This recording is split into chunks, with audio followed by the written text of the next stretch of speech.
Start करेंगे motion in straight line के बारे में, तो जिसको अपन मोशन इन 1D भी कहते हैं, 1D मोशन। अब इसमें यहाँ पे स्टडी ऑफ मोशंस करेंगे अलोंग ए स्ट्रेट लाइन, जिसको रेक्टिलिनियर मोशंस कहेंगे। काइनेमेटिक्स में बच्चों अपन मोशन डिस्क्राइब करते हैं without causing cause of motions, ठीक है। और पोजीशन, पाथ एंड डिस्प्लेसमेंट, पहली बात तो देखो, जो पॉइंट ऑफ इंटरसेक्शन होगा तीनों एक्सिस का, ओरिजिन होगा, उसको रेफरेंस पॉइंट कहेंगे। यदि वन और मोर कोऑर्डिनेट्स ऑब्जेक्ट का चेंज हो रहा टाइम के, तो अपन कहेंगे ऑब्जेक्ट मोशंस में, ऑब्जेक्ट रेस्ट पे होगा with respect to frame of reference.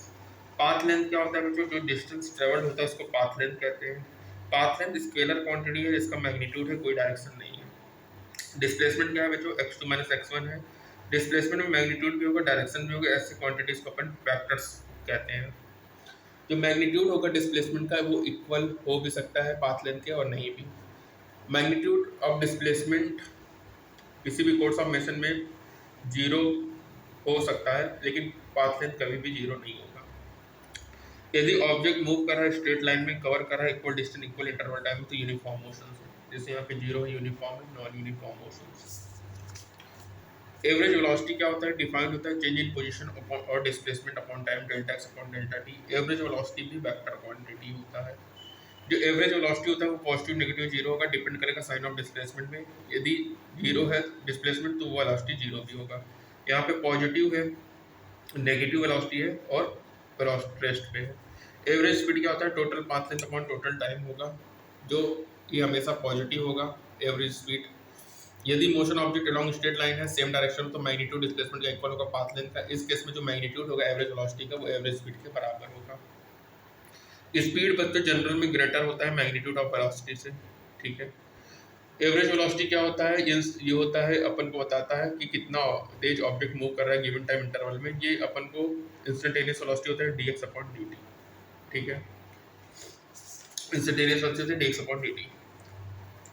अब बच्चों यहाँ पे होता है कि यूनिफॉर्म मोशन पे वेलोसिटी सेम होगा जो एवरेज वेलोसिटी सब इंस्टेंट पे। इंस्टेंटेनियस स्पीड क्या होता है, मैग्नीट्यूड ऑफ वेलोसिटी होता है, और बच्चों इंस्टेंटेनियस स्पीड जो होता है इक्वल होगा मैग्नीट्यूड ऑफ इंस्टेंटेनियस वेलोसिटी के। एक्सेलरेशन क्या होगा बच्चों, एक्सेलरेशन होता है change in velocity upon time, ये SI यूनिट होगा मीटर पर सेकंड स्क्वायर।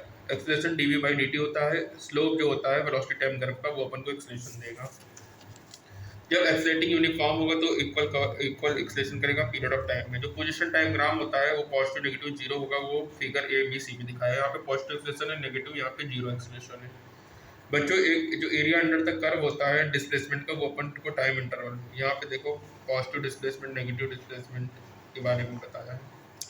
बच्चों यहाँ पे एक बात है कि XT ग्राफ जो होता है वो बताता है कि डिफरेंशिएबल नहीं होगा। रियलिस्टिक सिचुएशन में जो फंक्शन होगा वो डिफरेंशिएबल होगा सभी पॉइंट्स पे, मतलब जो एक्सेलरेशन ऑफ वेलोसिटी है वो चेंज नहीं होता है इंस्टेंट में, ये हमेशा कॉन्टिन्यूअस होगा। काइनेमेटिक इक्वेशन क्या है, v equal to u not plus AT, x equal to u not t plus half AT square, v equal to v not plus v not by 2, constant acceleration. बच्चों या जो kinematic equation of या rectilinear motion होता है ये constant acceleration के लिए होता है, ठीक है। बच्चों अपन को पता है फ्री फॉल में g की वैल्यू 9.8 मीटर पर सेकंड स्क्वायर होता ही है, ठीक है। एक होता है बच्चों यहाँ पे इक्वल टाइम इंटरवल जो होता है 1:3:5:7 होता है। बॉडी फॉल होता है सेम रेशियो में और नंबर 1:3:5:7। यहाँ पे एक वेरिएशन ऑफ वेलोसिटी है with time, variation of distance होता है विद टाइम। स्टॉपिंग डिस्टेंस होता है v²/2a। Stopping distance important factor होता है, सेटिंग करता है स्पीड लिमिट को इन स्कूल जोन्स में। रिलेटिव वेलोसिटी क्या है बच्चों, दो ट्रेन है फैमिलियर है, ठीक है।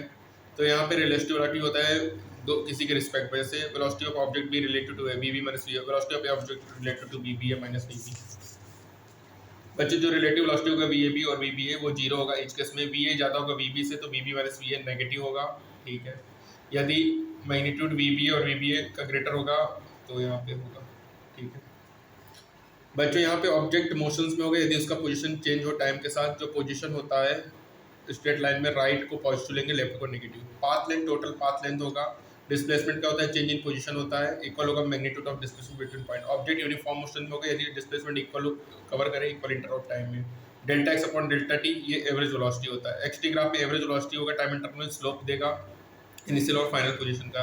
एवरेज स्पीड क्या होगा, total path length upon total time होगा। एवरेज स्पीड जो होता है ग्रेटर या इक्वल होगा मैग्नीट्यूड ऑफ एवरेज वेलोसिटी से किसी भी गिवन टाइम इंटरवल। वेलोसिटी क्या होगा, dx अपॉन dt होगा।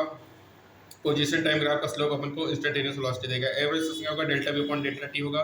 Instantaneous acceleration dv by dt होगा। यूनिफॉर्म मोशन में जो एक्सेलेरेशन होगा 0 होगा और xt ग्राफ स्ट्रेट लाइन होगा, इंक्लाइंड होगा। टाइम एक्सेस में vt ग्राफ भी स्ट्रेट लाइन होगा। Position motion with uniform acceleration में xt ग्राफ पैराबोलिक होगा, vt ग्राफ स्ट्रेट लाइन होगा, इंक्लाइंड टू टाइम एक्सेस। जो area under the velocity time curve होता है बिटवीन t1 t2 इक्वल होगा displacement object during that time interval. Equation of motion क्या है, v equal to u not plus st, s equal to u not t plus half at square, v square equal to u not square plus 2as होगा।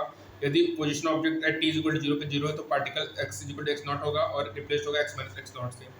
Path length बच्चों dimension l होगा, metre होगा, displacement में l होगा, velocity में lt - 1 होगा, metre पर second speed में lt - 1 मीटर पर सेकंड, एक्सेलरेशन में lt - 2 होगा। जो पाथ लेंथ होता है वो ऑब्जेक्ट होता है बिटवीन टू पॉइंट्स, ठीक है, वो मैग्नीट्यूड ऑफ डिस्प्लेसमेंट के बराबर हो भी सकता है, नहीं भी हो सकता है। जो डिस्प्लेसमेंट है वो केवल and point of the path length होगा, वो डिपेंड करेगा एक्चुअल पाथ पे। वन डायमेंशन मेथड में दो क्वांटिटीज इक्वल होंगी यदि ऑब्जेक्ट चेंज नहीं कर रहा अपने direction during the course of motion. कभी कभी पाथ लेंथ ग्रेटर होता है मैग्नीट्यूड ऑफ डिस्प्लेसमेंट से। जो एवरेज स्पीड होता है ऑब्जेक्ट का वो ग्रेटर देन या equal to magnitude of average velocity होगा किसी भी टाइम इंटरवल के लिए। यदि दोनों इक्वल तभी होंगे यदि पाथ लेंथ इक्वल हो मैग्नीट्यूड ऑफ डिस्प्लेसमेंट है। जो ओरिजिन एंड पॉजिटिव डायरेक्शन होता है एक्सिस का मैटर ऑफ चॉइस होगा, तुमको स्पेसिफाई करना पड़ेगा, साइन करना पड़ेगा quantity type displacement velocity acceleration. यदि पार्टिकल स्पीडिंग अप हो रहा है तो एक्सेलेरेशन डायरेक्शन की वेलोसिटी में होगा, स्पीड डिक्रीज हो रहा है तो एक्सेलेरेशन और डायरेक्शन अपोजिट डायरेक्शन में होगा। इंडिपेंडेंट होता है चॉइस ऑफ ओरिजिन से। साइन ऑफ एक्सेलेरेशन वो अपन को नहीं बताएगा कि पार्टिकल स्पीड इंक्रीज और डिक्रीज है। साइन ऑफ एक्सेलेरेशन जो है डिपेंड करेगा choice of positive direction of axis पे। यदि वर्टिकली अपवर्ड डायरेक्शन है acceleration to be positive direction of axis, यदि ड्यू टू ग्रेविटी नेगेटिव, यदि फॉल अंडर ग्रेविटी कर रहा है तो acceleration through negative, result increase speed होगा। थ्रोन अपवर्ड होगा तो सेम नेगेटिव एक्सेलेरेशन होगा, डिक्रीज स्पीड होगा। जो जीरो वेलोसिटी होता है पार्टिकल का किसी स्टेट पे वो इंप्लाई नहीं करेगा कि जीरो एक्सेलेरेशन हो। पार्टिकल में क्या हो सकता है, रेस्ट में नॉन जीरो एक्सेलेरेशन भी होता है। जैसे पार्टिकल थ्रो कर रहे हैं उसमें जीरो वेलोसिटी होगा अपर मोस्ट पॉइंट में, लेकिन एक्सेलेरेशन क्या होगा, ड्यू टू ग्रेविटी की वजह से होगा। तो वेलोसिटी जीरो और एक्सेलेरेशन हो ऐसा पॉसिबल है। काइनेमेटिक इक्वेशन ऑफ मोशंस में जो वेरियस क्वांटिटीज होता है एल्जेब्रिक होता है, पॉजिटिव और नेगेटिव होगा, इक्वेशंस एप्लीकेबल होगा सभी सिचुएशन में। One dimensional motion, constant acceleration, ठीक है। जो डेफिनेशन होता है इंस्टेंटेनियस वेलोसिटी का एक्सेलेरेशन का वो एग्जैक्ट होता है और ऑलवेज करेक्ट होगा जब अपन डिफाइन करेंगे काइनेमेटिक इक्वेशंस को, जो कि ट्रू होगा मोशन जिसमें मैग्नीट्यूड और डायरेक्शन ऑफ एक्सेलेरेशन कांस्टेंट होगा during the course of motions, ठीक है। तो पाथ लेंथ क्या होगा, एल होगा, डिस्प्लेसमेंट एल होगा, वेलोसिटी lt - 1 होगा, स्पीड lt - 1 होगा और एवरेज एक्सेलेरेशन lt - 2 होगा। v equal to u not plus at, x equal to u not plus half at square, v square equal to u square plus 2as होगा बच्चों, ठीक है। Acceleration क्या होगा, डायरेक्शन की वेलोसिटी में, यदि स्पीड डिक्रीज होगा तो एक्सेलेरेशन अपोजिट डायरेक्शन में होगा वेलोसिटी के, ठीक है बच्चों। और जब पार्टिकल अपवर्ड होगा तो उस कंडीशन में तो हमारा वेलोसिटी जीरो होगा लेकिन एक्सेलेरेशन नीचे की तरफ जी लगता ही है। तो बच्चों यहाँ पे ये हमारा कंप्लीट हो गया, ठीक है। Highlighted point of motion in straight line, ठीक है। Highlighted point of motion in straight line बच्चों इतना ही अपन को दिमाग में रखना है। थैंक यू बच्चों।